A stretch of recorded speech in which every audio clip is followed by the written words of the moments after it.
Misterio, crueldad y una manipulación que desafía la lógica. Hoy te traemos 3 historias que le arrebataron la fe a todo un país. Fomagata está evolucionando. Estamos lanzando formatos distintos y proyectos que no vas a encontrar en otro lugar. Únete y activa la campana para no perderte de nada. Sin más, comenzamos. Sandra Catalina Vázquez. 28 de febrero de 1993. Bogotá despertaba en un domingo común para la familia Vázquez Guzmán. Sandra Catalina, una niña de 9 años que amaba la poesía y firmaba sus dibujos con una nota musical, salió de casa con un propósito sencillo: encontrarse con su padre, el suboficial Pedro Gustavo Vázquez, para comprar los útiles del colegio. Sus padres estaban separados, pero la estación de policía donde él trabajaba era, para Sandra, un lugar familiar y seguro. Al llegar a la tercera estación, en el centro de la capital, la niña creyó ver a su padre a lo lejos y, en un acto de absoluta confianza, soltó la mano de su madre y entró corriendo al edificio. Sería la última vez que la vería con vida. Entra como de confianza a la estación, pensando que su papá estaba allá adentro, y yo me quedé afuera. Para su madre, el tiempo empezó a dilatarse de forma angustiante. Pasaron 10, 15 minutos y Sandra Catalina no regresaba. Un frío que solo las mamás conocen la obligó a romper el protocolo y a entrar a la estación. Recorrió pasillos, subió escaleras y gritó el nombre de su hija por cada rincón del edificio de concreto. Fue en el tercer piso donde el grito se le ahogó en la garganta. Allí, en un rincón de la misma institución encargada de proteger a los ciudadanos, encontró a su hija agonizando. Sandra Catalina tenía una cuerda rodeando su cuello. Había sido ahogada y estrangulada a plena luz del día. A una corazonada y como algo feo, y vine a encontrar a la niña en una de las estaciones de la tercera estación de policía. Tenía una cuerda y a la niña llegó allá asfixiada. Mientras la pequeña llegaba sin signos vitales al Hospital San Juan de Dios, dentro de la estación, la hoja de la minuta de ingreso desapareció misteriosamente. Y en un acto de cinismo sin precedentes, la policía alteró la escena. Además, para desviar la atención, acusaron al propio padre de la niña, Pedro Gustavo Vázquez. El hombre, destrozado por la muerte de su hija, fue encarcelado durante 3 meses y medio, siendo víctima de un montaje institucional. Yo nunca estuve en el sitio de los acontecimientos. La justicia en Colombia parecía estancada en un pantano de encubrimientos. Ante la falta de laboratorios especializados en el país, el FBI de los Estados Unidos intervino, procesando pruebas de ADN que, para 1993, eran ciencia ficción en Colombia. Los resultados fueron irrefutables. El ADN no mentía. El asesino era el agente Diego Fernando Valencia Blandón.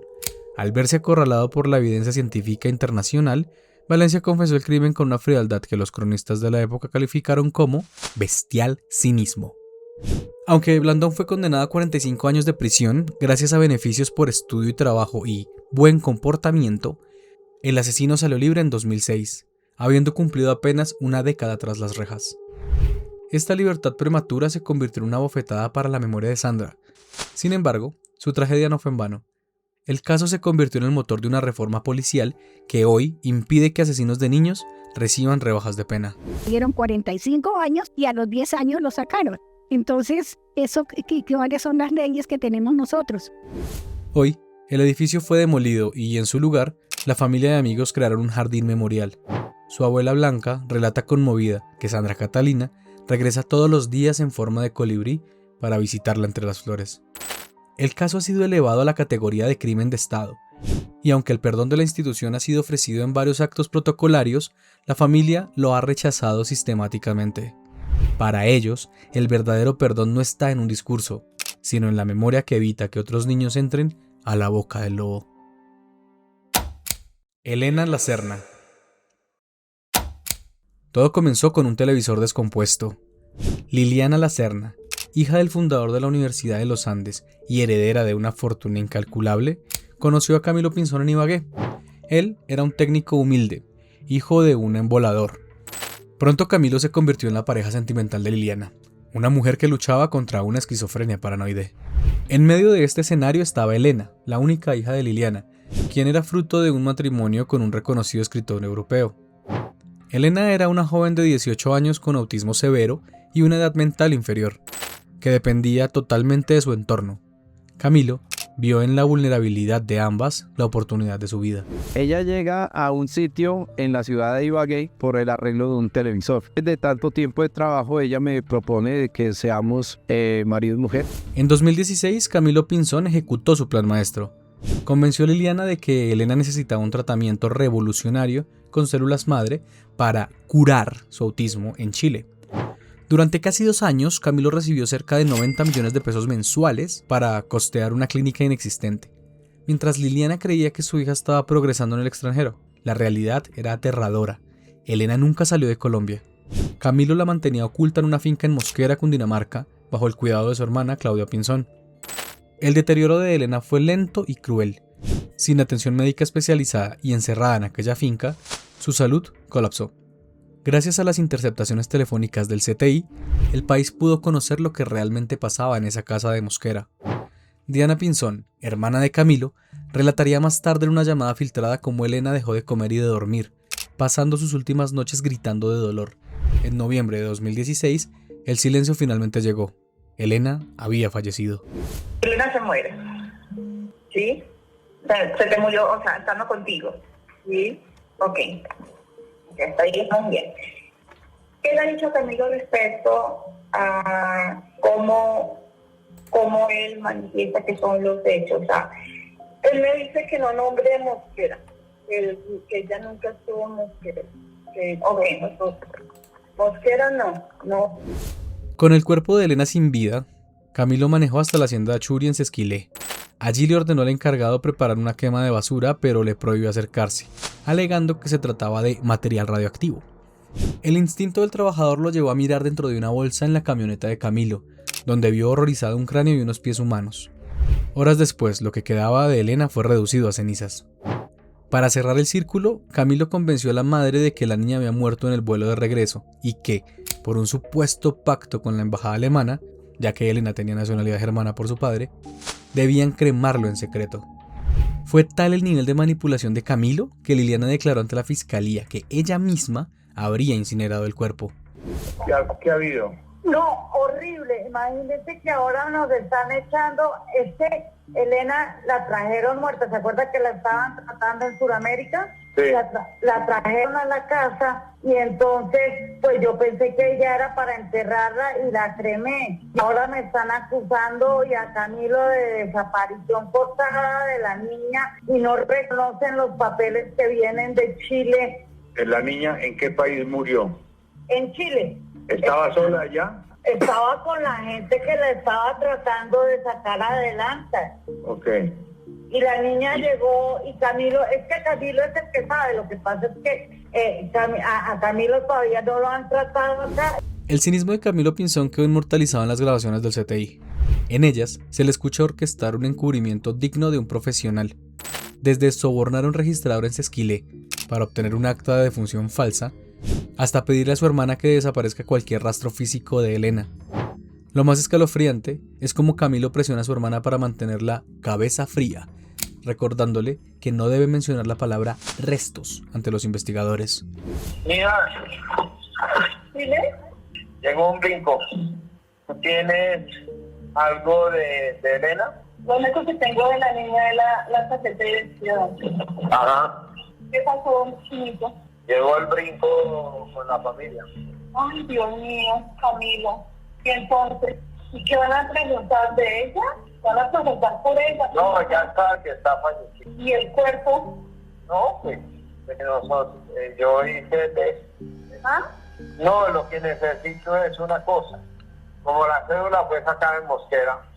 Ah, no, espérate, yo estoy equivocado. No debería ser locuras, Camilo, bien concentrado, por Dios. Si no están pidiendo cosas, usted cállese, no ofrezca lo que no hay. Ajá. Bien concentrado, no diga cosas, no vaya a decir incoherencias, o échele tierra a esas viejas, invéntese, yo no sé, cualquier cosa. Ya esa niña ya no existe, ¿qué es lo que quiere? ¿La herencia o qué? ¿Cómo las cosas? No, tranquila, sí, no, simplemente cabeza fría y mándeme las fotos, lo que haya, ¿ok? Bueno. Tras estar 3 años prófugo de la justicia, Camilo fue capturado en 2023, en el norte de Bogotá. Desde la cárcel de Cómbita, condenado a 46 años, Camilo decidió romper el silencio en una entrevista que dejó más dudas que certezas. Con una frialdad que estremece, admitió haber movido el cuerpo y haber presenciado la incineración, pero lanzó una última acusación. Culpó a la madre y a sus supuestas creencias religiosas de haber arrojado las cenizas al río Bogotá. Camilo sigue presentándose como un hombre que dio sus mejores años, mientras que a la madre de Elena, la justicia la declaró inocente por su estado mental, dejándola bajo vigilancia médica. Es evidente que Camilo Pinzón detectó la fragilidad mental de Liliana y, como un depredador, la usó para maquinar un plan donde la codicia valía más que una vida. Sin embargo, aquí surge la pregunta más incómoda. ¿Cómo es posible que, en una familia con semejante influencia política y económica, nadie estuviera allí para cuidar de Liliana y Elena? Esta tragedia se pudo haber evitado con los cuidados necesarios. Valeria Afanador. La mañana del 12 de agosto comenzó como cualquier otra en el hogar de los Afanador. Manuel se despidió de su hija Valeria. Ella, a pesar de tener síndrome de Down, era el eje de la familia. Nadie imaginaba que, al entregarla en la puerta del gimnasio campestre Los Laureles, estaban firmando una despedida definitiva. Para su padre, el dolor no tiene palabras, solo existe el eco de esas últimas frases que hoy retumban en una casa que se quedó en silencio. Le di un beso y un abrazo como siempre. I love you, Vale. I love you, papá.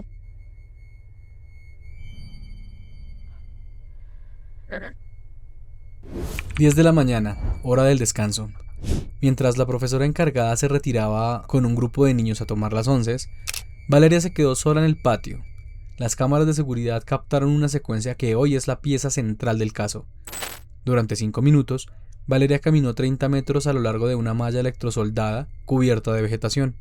Lo inquietante es que traspasó la cerca 7 veces. Entraba y salía de los arbustos camuflándose con su uniforme, mientras a pocos metros 2 adultos conversaban, sin notar que la niña estaba cruzando la frontera de seguridad. A la 7ª vez, Valeria ya no regresó. Valeria sigue jugando, sigue recorriendo el patio, pero siempre pegada a la malla, y una vez más ingresa a los arbustos, y por 6ª vez, Valeria vuelve a atravesar la cerca, pero esta vez sin dejar rastro. Valeria desapareció a las 10 de la mañana, pero el colegio solo contactó a sus padres y a las autoridades a las 12:50 de la tarde. 3 horas críticas de silencio en las que la institución no activó protocolos de emergencia. Cuando Manuel llegó al colegio, se lanzó desesperado al río Frío, un afluente fangoso que colinda con la malla rota. Durante 32 minutos, el padre buscó centímetro a centímetro en el agua helada, concluyendo algo que marcaría el proceso judicial. Valeria le temía al agua y al frío. Si ella hubiera caído ahí, el fango la habría atrapado, y él la habría encontrado ese mismo día. Me sumerjo, trato por debajo, como te digo, el río más o menos me va por acá, en ese espacio, y la niña no estaba ahí. Yo duré algo más de 32 minutos sumergido, ya la hipotermia, y salgo y yo le digo a mi esposa, la niña no cayó al río, la niña no está ahí. Ella, si se hubiera caído, no pasaba de acá. Tras 18 días de una búsqueda sin precedentes, que incluyó drones, perros y buzos, ocurrió lo imposible.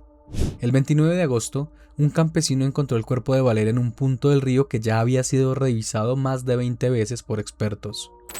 ¿Cómo pudo pasar desapercibido durante casi 3 semanas en un lugar rastreado a diario? El dictamen de medicina legal confirmó muerte por sumersión, pero reveló 2 lesiones en su cuerpo, producidas antes de morir. Esto alimentó la hipótesis más oscura de la familia. Valeria no murió el día que desapareció, y su cuerpo fue dejado en el río poco antes de ser hallado. Se hizo descubierta, se hizo análisis palmo a palmo de ese corredor y allí no estaba. Nos queda la sensación de que a Valeria la dejaron recientemente en el sitio. Manuel Afanador no cree en accidentes. Para él, la condición de su hija y la estructura de la malla hacían imposible una salida voluntaria sin dejar rastro de ropa rasgada o heridas de fricción. Su hipótesis es directa y aterradora. Detrás de esa malla había una persona llamándola. Alguien que conocía sus rutinas y aprovechó la falta de supervisión de los docentes. La familia, ante el miedo de que el responsable siga libre y la posibilidad de que se trate de un homicidio agravado, se ve obligada a huir de Cajicá, viviendo hoy en el exilio. Detrás de la malla había una persona. Para mí, a Valeria la asesinaron. Estamos hablando de un homicidio agravado. A día de hoy, inicios de 2026, el caso de Valeria Afanador sigue abierto y en una fase crítica de investigación. El gimnasio campestre Los Laureles enfrenta cierres y sanciones, mientras 2 docentes son procesados por homicidio culposo por omisión. Sin embargo, la Fiscalía Cuarta de Cundinamarca mantiene activa la línea de investigación por homicidio agravado, rastreando señales de celulares y testimonios para identificar a esa tercera persona que el padre asegura haber estado allí. El país sigue esperando saber quién se llevó a la niña que solo buscaba un balón en el descanso. Si crees que estas historias no deben quedar en el olvido, comparte este video. Tu apoyo es el motor de nuestras investigaciones. ¿Cuál de estos casos te hizo perder la fe en la humanidad? Te leeremos en los comentarios. Feliz noche.